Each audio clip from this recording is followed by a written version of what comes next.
Hoy vamos a empezar a ver todo el sistema circulatorio y lo vamos a empezar a relacionar con todos los temas que venimos viendo hasta ahora.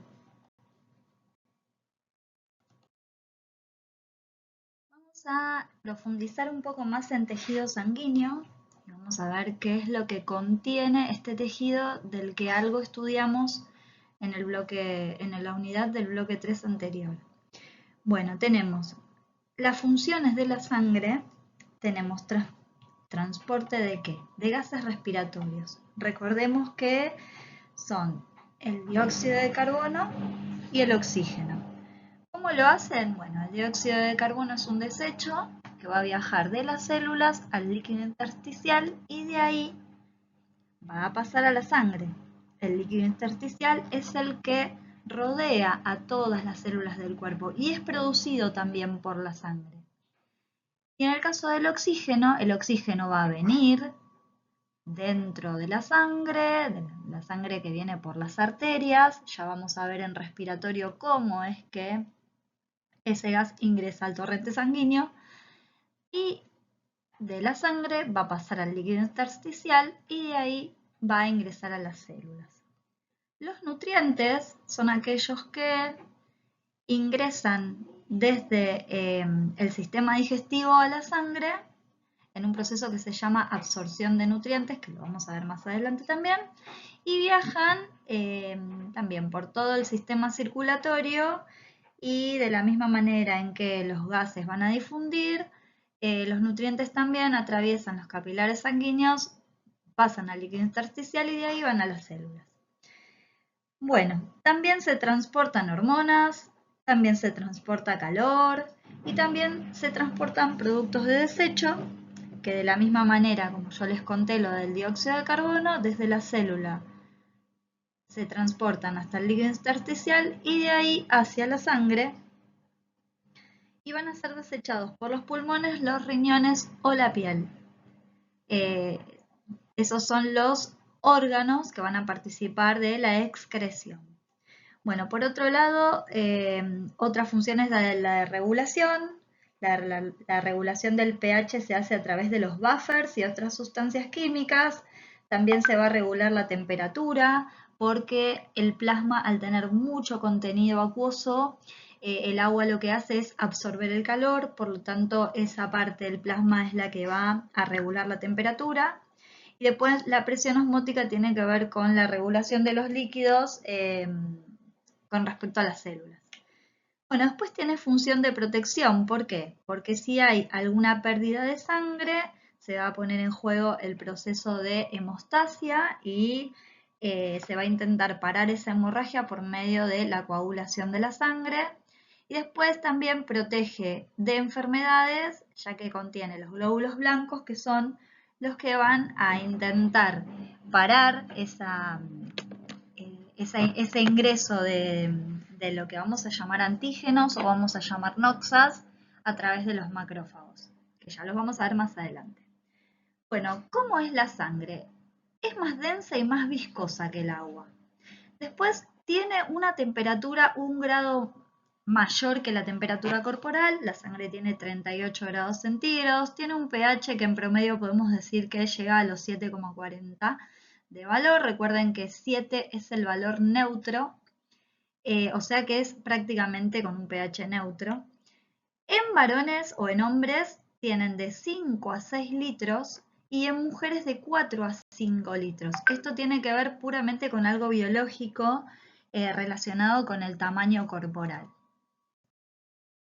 ¿Cuáles son los componentes de la sangre? Bueno, en primer lugar vamos a decir que tiene una parte líquida o una parte sólida o de elementos formes. ¿Por qué no se dice celular o por qué no se dicen componentes celulares? Porque justamente tenemos dos de los componentes que no llegan a ser una célula completa. Por ejemplo, las plaquetas son fragmentos celulares que tienen granulitos de ciertas sustancias adentro y los glóbulos rojos no poseen núcleo celular, por ejemplo. Pero bueno, En fin, tiene una parte líquida, que es el plasma, que ya lo vamos a describir más adelante, y tiene elementos formes que van a ser células, glóbulos rojos, glóbulos blancos y fragmentos, o sea, un pedacito de célula que van a ser las plaquetas. El plasma es de color amarillo, amarillento, transparente. Fíjense la cantidad de agua que tiene, o sea, es prácticamente todo agua, un 1,5% de agua. El resto son solutos. Ya estudiamos eh, el concepto de soluto. Recuerden, soluto y solvente.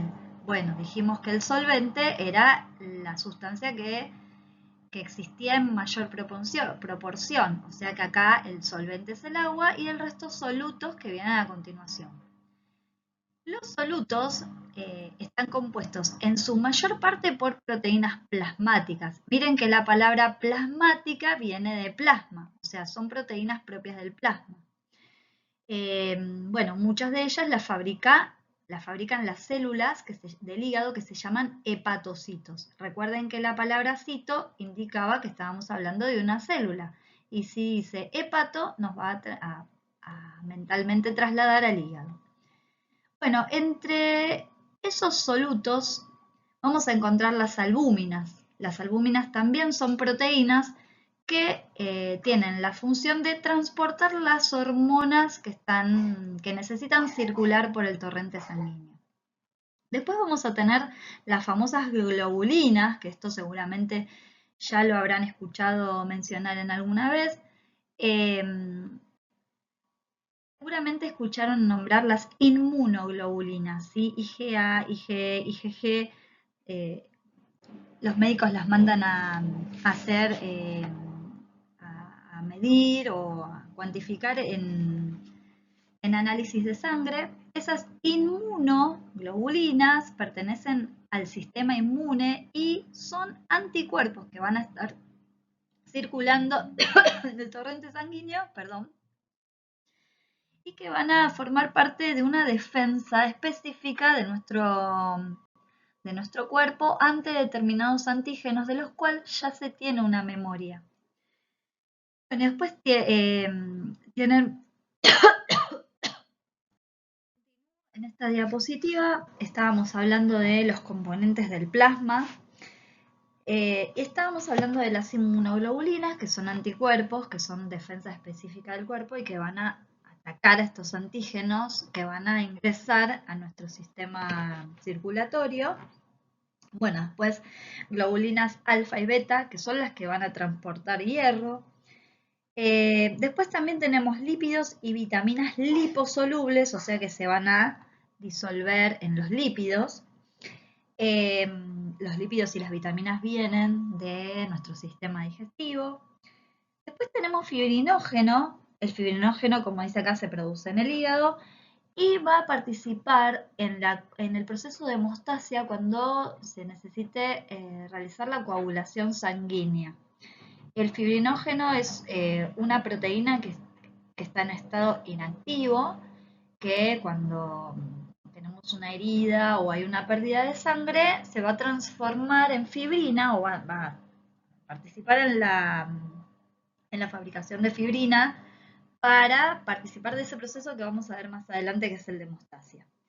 También vamos a tener circulando electrolitos, nutrientes, enzimas y hormonas, gases, bueno, después productos que provienen del metabolismo de las proteínas, que son urea, ácido úrico, amoníaco, todos ellos tienen nitrógeno, los aminoácidos tienen nitrógeno, los aminoácidos, por si no lo recuerdan, son los componentes, los ladrillitos con los cuales se construye una proteína.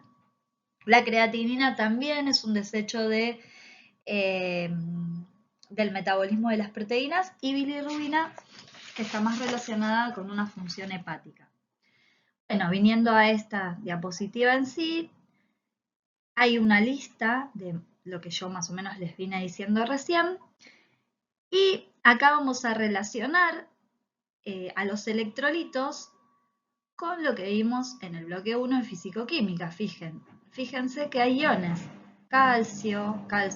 potasio, sodio, magnesio, que cuando tienen carga positiva son cationes. Y después por otro lado tenemos los aniones, que son los que tienen carga negativa, que es el cloro. Esto es un fosfato, un sulfato y el ácido carbónico, que bueno, ya vamos a ver para qué sirve. Estos dos no los vamos a utilizar, pero el cloro y estos sí, estos también. Entonces, van a participar en la regulación de un montón de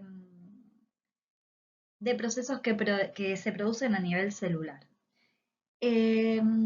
Recuerden que los electrolitos provienen de uniones iónicas, o sea, el sodio probablemente haya estado unido al cloro, acá tienen que repasar bien el bloque 1, o a una sal, en donde se pueda unir, formando una sal, pero bueno, lo tienen que mirar del bloque 1. Después vamos a ver nutrientes, estos nutrientes los vamos a relacionar con lo que vimos en el primer bloque también, en los niveles de organización particularmente, y cuando vimos cómo se forman las moléculas, que venían moléculas y las moléculas grandes se llaman macromoléculas, y en este caso las moléculas pequeñas que vamos a estudiar son los gases, oxígeno, dióxido de carbono. Yo también les comenté que también cuando respiramos ingresa nitrógeno, el oxígeno lo inhalamos, el dióxido de carbono lo exhalamos. Y después con respecto a los nutrientes están las famosas macromoléculas a las que nosotros llamamos biomoléculas, como por ejemplo hidratos de carbono. Recuerden que ahí está contenida la glucosa, lípidos, proteínas y ácidos nucleicos. Bueno, después las sustancias reguladoras eran las que yo les decía que eran los buffers, las enzimas que regulaban las reacciones químicas, las hormonas también, esto lo vamos a ver más adelante, y las vitaminas. Y como producto de desechos son los que yo ya les mencioné antes, que son la mayoría productos del metabolismo de las proteínas. Si yo digo metabolismo, me tengo que acordar que en el bloque 1 nosotros lo que vimos son las reacciones catalíticas y las que van a ser, forman del catabolismo y del anabolismo. Entonces, todo lo que se sintetice o lo que se rompa en pedacitos son reacciones que van a producir desechos. Bueno, esos desechos van a viajar por el torrente sanguíneo. Ahora a los elementos formes de la sangre. Nosotros acabamos de estudiar la fase líquida. Cuál es el líquido que está circulando, que es el plasma, y cuáles son los elementos que contiene ese líquido, que le vamos a llamar solutos, porque están en menor proporción que el solvente, como les dije antes, que es el agua. Ahora vamos a ver los elementos formes o sólidos. En esta diapositiva vamos a describir a estos glóbulos rojos o eritrocitos, ¿sí? A veces en los libros o en los análisis de sangre lo pueden encontrar también como hematides. La función principal y más importante, y la única que tienen, es el transporte de oxígeno. El hematocrito, que esto se los pongo porque lo van a leer en los análisis de sangre, es qué porcentaje de glóbulos rojos tengo en esa muestra de sangre. Y lo normal es que tengamos las mujeres entre 38 y 46% de hematocrito y los varones entre un 40 y un 54%. Esos serían los valores normales. Si los valores son anormales, por ejemplo, miren acá, nosotros en esa muestra de sangre tenemos que tener las mujeres 4,8 millones de glóbulos rojos y los varones 5,4 millones. Cuando estas cantidades bajan, siempre están en un rango, ¿no? Esto es lo ideal, pero siempre están en un rango, que eso se lo dice el mismo análisis. Cuando bajan los glóbulos rojos, cuando bajan, se producen enfermedades como la anemia. Entonces, pensemos en esto. Si la función es el transporte de oxígeno y yo tengo que tener determinada cantidad para que ese oxígeno se pueda transportar en forma correcta, esa cantidad de oxígeno, yo me voy a sentir bien. ¿Por qué? Porque recordemos que el oxígeno junto a la glucosa participan en la formación de ATP. La glucosa va a participar en el proceso de glucólisis que se da en el citoplasma de la célula y después viene el ciclo de Krebs y la cadena respiratoria en donde va a participar el producto de esa glucólisis que era 2 moléculas, ¿se acuerdan? De acetil-CoA. Esas moléculas van a entrar en el ciclo de Krebs y luego en la cadena respiratoria y el último pasito de esa cadena es utiliza el oxígeno, ¿sí? Entonces, si a mí me falta ese oxígeno, este proceso de formación de ATP no se va a poder llevar a cabo de manera correcta. Por lo tanto, esa persona no va a tener la energía disponible que necesita para realizar todas sus acciones diarias, acciones y reacciones químicas y todo en lo que se necesite energía en forma inmediata. Recuerden que la glucosa brinda energía en forma inmediata. Por lo tanto, se le va a complicar la vida en sí. Esa persona va a estar más cansada. Bueno, cuando le mandan a hacer un análisis de sangre, entre algunas de las razones por las cuales se puede sentir cansada está esto que les expliqué recién, que tiene que ver con la cantidad de glóbulos rojos y el déficit o la normalidad del transporte de oxígeno. Entonces, si tengo menos glóbulos rojos, va a haber menos transporte de oxígeno. Bueno, la hematopoiesis creo que algo ya vimos cuando vimos tejido óseo. Fíjense que en los huesos largos, y en los huesos planos, después lo vamos a ver más en detalle, va a existir la médula ósea roja, que se encontraba en el tejido óseo esponjoso. Bueno, ahí es donde se van a fabricar las células, los glóbulos rojos, los glóbulos blancos y las plaquetas. Entonces, estos elementos formes del tejido sanguíneo se van a fabricar en este lugar, en la médula ósea roja, y el proceso de elaboración o síntesis de los elementos formes se va a llamar hematopoiesis. Participan hormonas como la eritropoyetina, que está muy relacionada con el sistema urinario. Lo vamos a ver cuando veamos sistema urinario. Bueno, fíjese acá. Los glóbulos rojos van a contener una proteína muy importante, es una proteína cuaternaria, ahora vamos a ver por qué, que tiene en su centro un átomo de hierro. Fíjense la cantidad enorme que hay por cada glóbulo rojo. Hay 280 millones de unidades de hemoglobina por glóbulo rojo y en cada una de ellas viaja una molécula de oxígeno. ¿Cómo son estos glóbulos rojos? Bueno, se les dice que son discos bicóncavos. En la próxima diapositiva vamos a ver por qué. Tienen una membrana plasmática distinta porque esta es más resistente y más flexible. Y aparte, algo que vamos a ver en el bloque, en la parte 2 de sistema circulatorio, es que tienen glucolípidos, y esto yo les contaba que estaban, ¿se acuerdan las proteínas transmembrana o las proteínas periféricas que tenían como una antenita? Bueno, esos son los glucolípidos que van a determinar qué grupo sanguíneo tenés, si sos A, si sos AB, si sos 0 o si sos B. No poseen núcleo ni otras organelas y no se reproducen. Vamos a focalizarnos acá. ¿Por qué no tienen núcleo? ¿Y por qué es resistente y flexible esta membrana? Porque estos glóbulos rojos van a salir del torrente sanguíneo por los capilares sanguíneos, que los vamos a describir en breve, en la próxima parte, en la parte 2. Se van a doblar, como si fuese que estoy haciendo, ¿vieron un sanguchito de miga cuando lo doblo al medio y lo como? Bueno, se van a doblar, se van a plegar y van a pasar por los poros de los capilares y van a ingresar al líquido intersticial. Y de ahí van a liberar el gas oxígeno que va a entrar a la célula. Por lo tanto, si tuviera núcleo y organela, sería complicado que pueda plegarse, ¿no? Ahora, ¿por qué no se reproducen? Razonemos acá.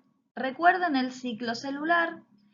el ciclo celular tenía dos fases, dos grandes fases. Uno era la interfase, que estaba compuesta por G1, por S y por G2, y si la célula está en un estado de cumplir funciones y nada más, va a estar en estado G0, que está antes del G1. Y después tiene la otra etapa, que puede ser una mitosis en células somáticas y una meiosis en células sexuales. Entonces, la etapa S de la interfase está compuesta por lo que se llama síntesis de ADN. Se va a duplicar el ADN. ¿Se acuerdan eso? Con la finalidad de que cuando en mitosis o en meiosis se divida en dos, tenga el doble de carga genética, idéntica a la que tiene. Ahora, si no tiene núcleo, el ADN recuerden que está encerrado en el núcleo, si no tiene núcleo, ¿podrá reproducirse? Y no, la verdad que no, porque la idea de la reproducción es repartir el ADN en dos células y hacer dos nuevas. Bueno, en este caso no tiene núcleo, no tiene ADN, por lo tanto no se reproducen.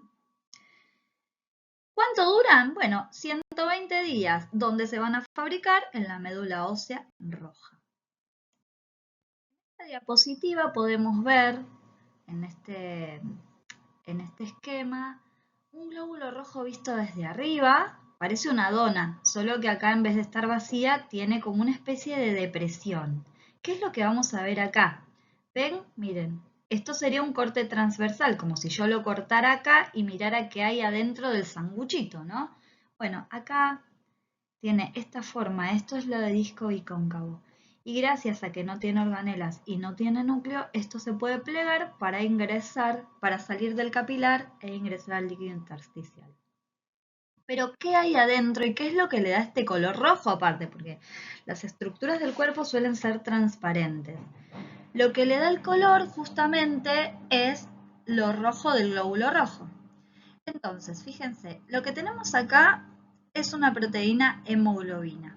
Está formada por 4 proteínas plegadas, estas son estructuras terciarias todas plegadas, y en total forma esta gran macromolécula que en cada interior de cada una de ellas tiene un átomo de hierro.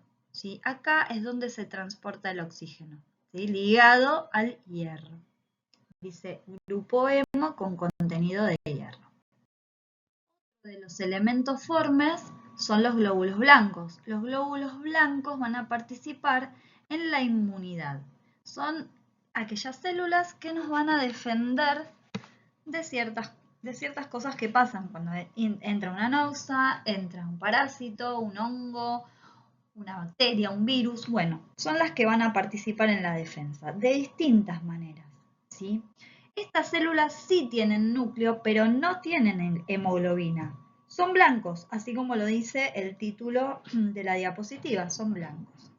Y tenemos dos grandes grupos. Por un lado están los granulocitos y por otro lado los agranulocitos. ¿Por qué se llaman así? Porque dentro de cada glóbulo blanco granulocito hay gránulos de alguna sustancia. Y de los agranulocitos, recuerden que la A en muchas oportunidades lo que hacen es negar la palabra. Entonces acá si digo agranulocitos, quiere decir que no hay granulocitos, no hay granulitos de algo. Los granulocitos son los neutrófilos, los eosinófilos y los basófilos. Y los agranulocitos son los linfocitos y los monocitos. Estos 5 tipos son los glóbulos blancos que existen, ¿sí? Neutrófilos, eosinófilos, basófilos, linfocitos y monocitos. Los eosinófilos, que es un granulocito, van a participar cuando ingrese un parásito. ¿Qué van a hacer? Van a regular la inflamación. ¿Qué hace la inflamación? Lo que va a hacer es inflamar la zona para controlar que eso no se siga dispersando, ¿sí? Entonces dice, ayudan a promover la inflamación, o sea, ayudan a que esa inflamación se lleve a cabo. Y acá, como les decía recién, aísla y controla el lugar a donde está esa enfermedad, ese parásito. A veces la inflamación es mayor de lo esperado y lo que te va a pasar es algo que no te va que no te va a beneficiar. Pero bueno, Acá dice que puede producir síntomas molestos e incluso daño en los tejidos. Bueno, acá dice que también participan en una función clave en las inflamaciones por alergias, ¿sí? La idea, y el asma. El tema es que a veces también la inflamación es por demás y solemos tener rinitis o nuestro sistema respiratorio, todo el árbol bronquial se inflama por demás. Pero eso lo van a ver en otras materias.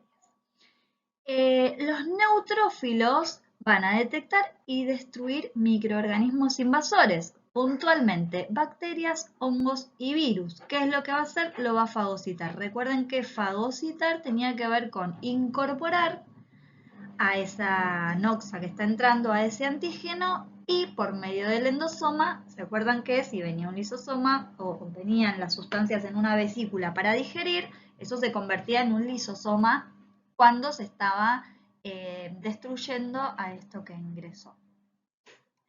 Y los basófilos también están relacionados con las alergias porque, miren, liberan histamina, ¿sí? Es una sustancia que también, como dice acá, va a estar incluida o va a estar involucrada en el proceso inflamatorio, al igual que los eosinófilos.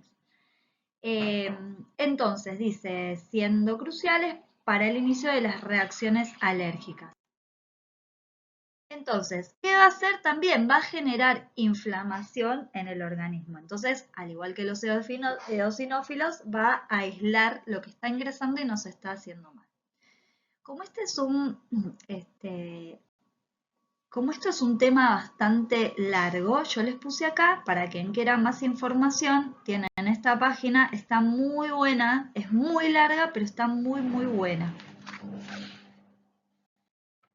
Bueno, ahora vamos a los agranulocitos, células que no tienen gránulos.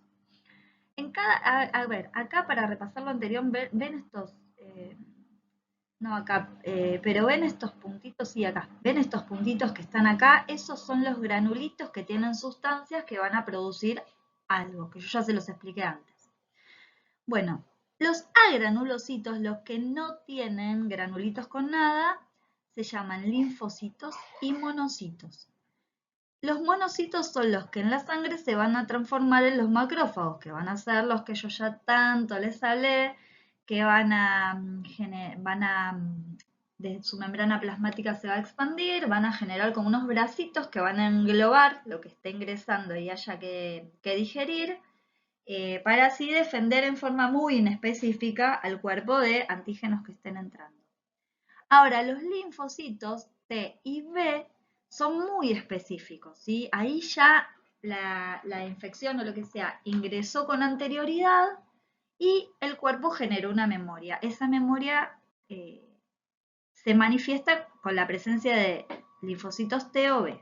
Los T vienen del timo, se fabrican en el timo, y los B se fabrican en el vaso, ¿sí? Entonces dice que estas células B, o sea, estos linfocitos B, van a producir anticuerpos, ¿sí? Esto es lo que yo les decía que se generan cuando ingresa una enfermedad, se combate nuestro cuerpo la combate y genera una memoria. Esa memoria se llama generación de anticuerpos. Entonces dice que se unen y destruyen virus o bacterias invasoras, pero ya con una especificidad muy alta porque hay un linfocito para cada tipo de infección. Las T, que después lo vamos a ver a los T-killer, son combatientes directos de invasores extraños, son asesinos, como dice la palabra, van y atacan, ¿sí? Y también producen citoquinas, que son otras sustancias que también activan otros componentes del sistema inmune que lo vamos a ver más adelante. Bueno, acá dice uno de los cuales son los macrófagos. Y las plaquetas son fragmentos celulares encerrados en membrana plasmática y lo que van a hacer las plaquetas es intervenir en el proceso de hemostasia, o sea, van a intentar formar un tapón para que la sangre ante una herida no siga saliendo, ¿no? Hacia afuera del organismo. Recuerden que solo tenemos entre 4 y 5 litros las mujeres y entre 5 y 6 litros los varones. Entonces, es muy poquita esa cantidad. No podemos darnos el lujo de perder mucha sangre.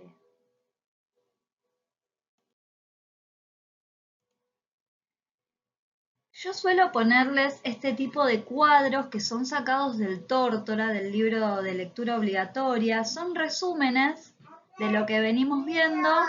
Así que tanto esta diapositiva, tengo un loro al lado mío, como la otra, como esta, la van a leer ustedes y van a poder profundizar lo que yo les dije hace un ratito. El proceso de hemostasia, acá dice no confundir con el término homeostasis, vamos a hacer un repaso de esto. El proceso de homeostasis o la homeostasis es el conjunto de procesos que nuestro organismo efectúa todo el tiempo, que lleva a cabo todo el tiempo para mantener nuestro medio interno estable, o sea, que estemos bien. Y el término hemostasia tiene que ver con frenar una hemorragia que se está produciendo en ese momento. Por ejemplo, puede ser una lesión que tenga que ver con un corte, ¿sí? Con una fractura expuesta.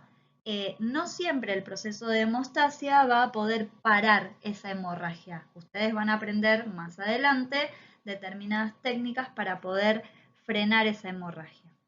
Pero en sí el cuerpo va a intentar frenarla a través de este proceso que consta de 3 pasos. Uno es el vasoespasmo. Estos 3 pasos son consecutivos, están en orden, ¿sí? No podemos decir, bueno, a ver, describime el proceso de hemostasia. Bueno, es la coagulación. No, tiene 3 pasos. El primero es el vasoespasmo. El segundo es la formación del tapón plaquetario. Y el tercero, ahí sí es la coagulación sanguínea. Entonces, cuando tengamos que describirlo, lo vamos a describir en orden, ¿sí?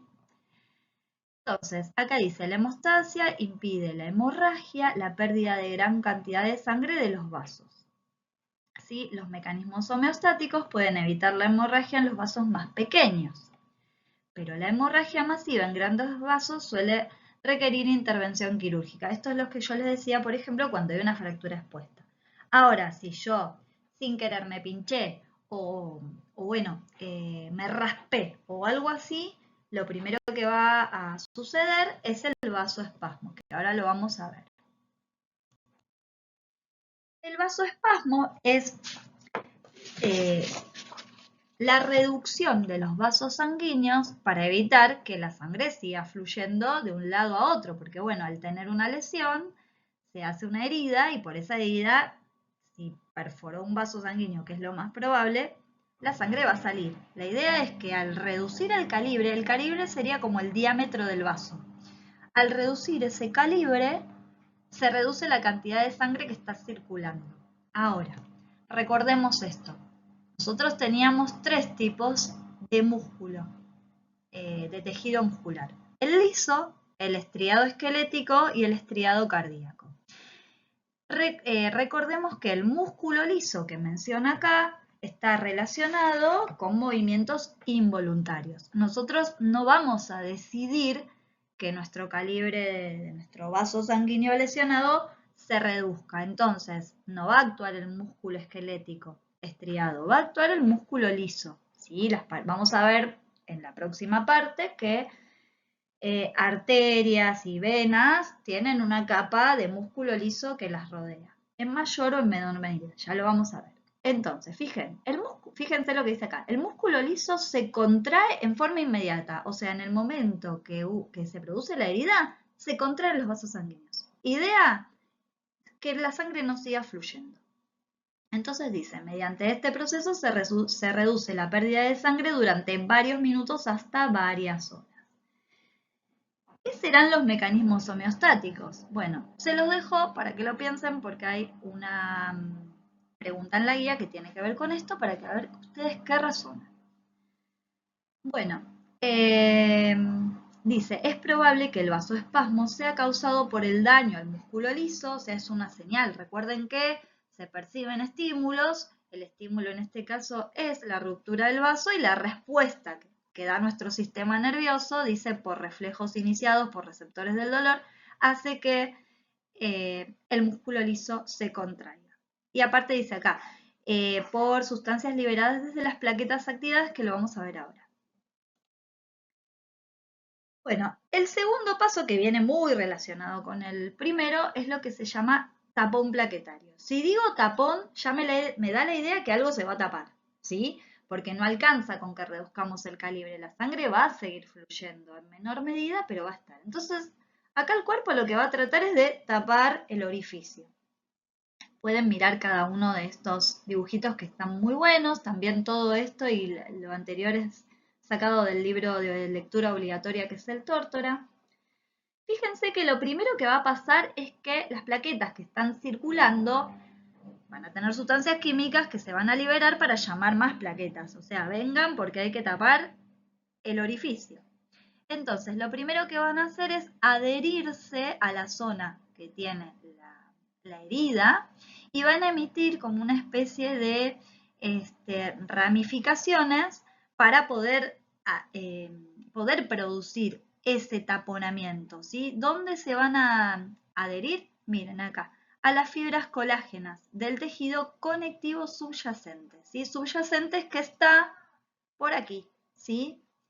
Entonces se van a adherir y van a formar ese tapón. Esa adhesión, agarraditas de las fibras de colágena o de colágeno, se llama adhesión plaquetaria y es la que vamos a ver acá, ¿sí?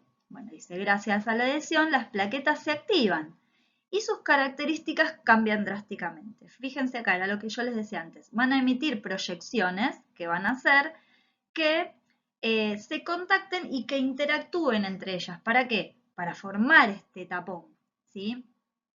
Bueno, esto no lo vamos a estudiar para nada, pero la idea es que al interactuar y al adherirse a las fibras de colágeno y todo eso, se logre formar este tapón, ¿tá? Por eso se llama tapón plaquetario. Esto sería la segunda fase. Primero, entonces, está el vasoespasmo.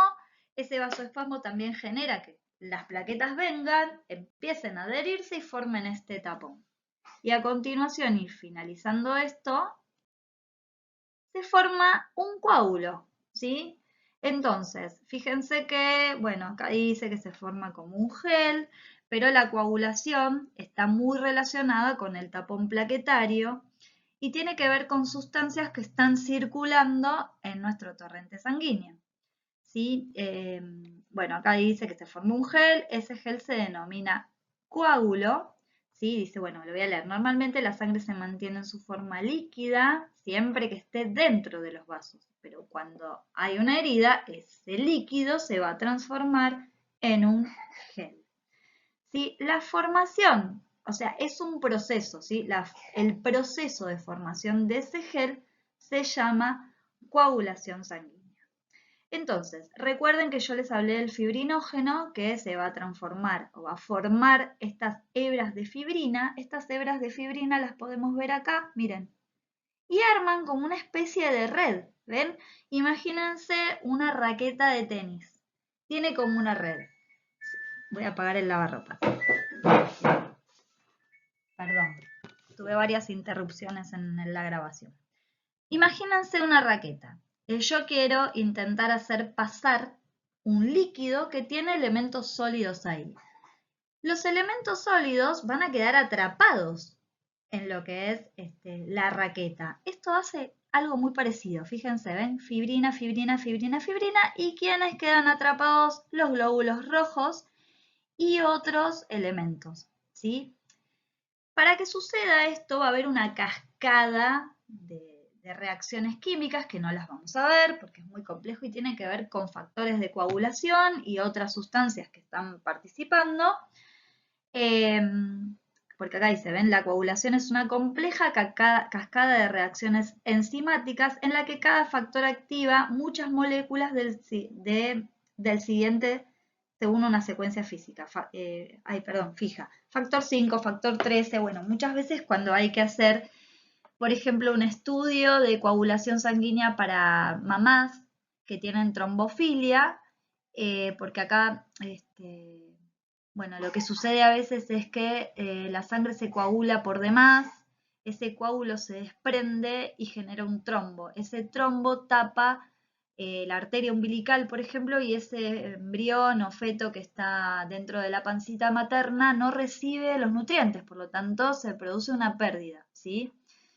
Entonces, en este caso, se hace un análisis de uno de estos factores para ver si o sea, si su funcionamiento es normal o no, ¿sí? Para evitar que ese bebé se pierda.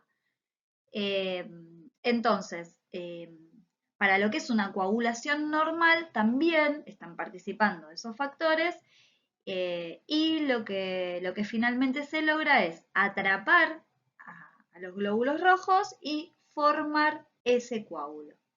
Y fin de la parte 1.